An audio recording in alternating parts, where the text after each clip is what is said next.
शहर दक्षिणचे आमदार सुभाष देशमुख हे जिंकणार का असा सवाल उपस्थित झालेला होता आणि निकालही आपल्या सगळ्यांच्या समोर आहे। यावरून या निकालानंतर प्रत्येकाला उत्तर मिळालंच असेल।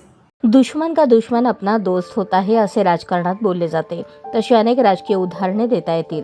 सोलापूरच्या बाजार समिती निवडणुकीमध्ये सत्ताधारी भारतीय जनता पार्टीचे 2 आमदार एकमेकांच्या विरोधात उभे ठाकले आहेत। या निवडणुकीत कल्याण शेट्टी दादा राहणार की बापू मालक होणार याकडे संपूर्ण सोलापूर शहर जिल्ह्यासह राज्याचेही लक्ष लागले आहे।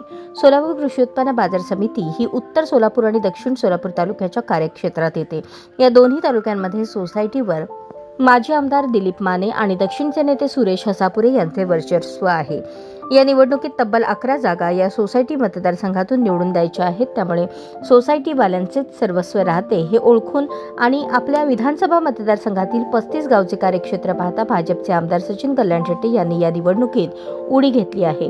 सुरुवातीला सर्व नेत्यांनी एकत्रित येऊन ही निवडणूक लढवण्यासाठी कल्याण शेट्टी यांनी प्रयत्न केले, परंतु सुभाष देशमुख यांना काही नेत्यांचा तिरस्कार असल्याचे बोलले जाते।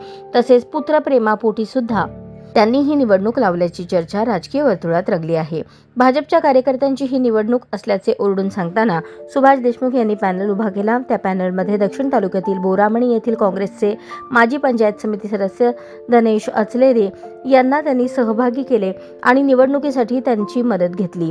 ती म्हणजे काँग्रेसचे माजी मंत्री सिद्धाराम म्हेत्रे, निवडणुकीतून माघार घेण्याची नामुष्की आलेले राष्ट्रवादी काँग्रेसचे जिल्हाध्यक्ष बळीराम काकासाठी, विकास पॅनलमधून डावललेले काँग्रेसचे बाळासाहेब शेळके, ज्येष्ठ नेते जाफरताज पाटील ज्यांच्या वडिलांनी बाजार समिती स्थापन केली परंतु आज तिथे त्यांचे वर्चस्व कमी झाले, अशा एका कुटुंबातील 2 नेत्यांना सोबत घेऊन सुभाष देशमुख निवडणूक लढवत आहेत। या निवडणुकीसाठी सुभाष देशमुख यांना पक्षातील त्यांचे कट्टर विरोधक आमदार विजयकुमार देशमुख यांची मदत घ्यावी लागली आहे।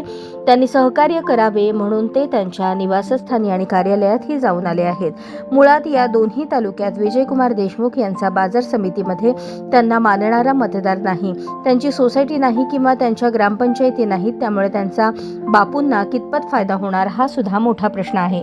या निवडणुकीसाठी आज रविवारी मतदान होत आहे। संपूर्ण राज्याचे लक्ष सोलापूरकडे लागले आहे।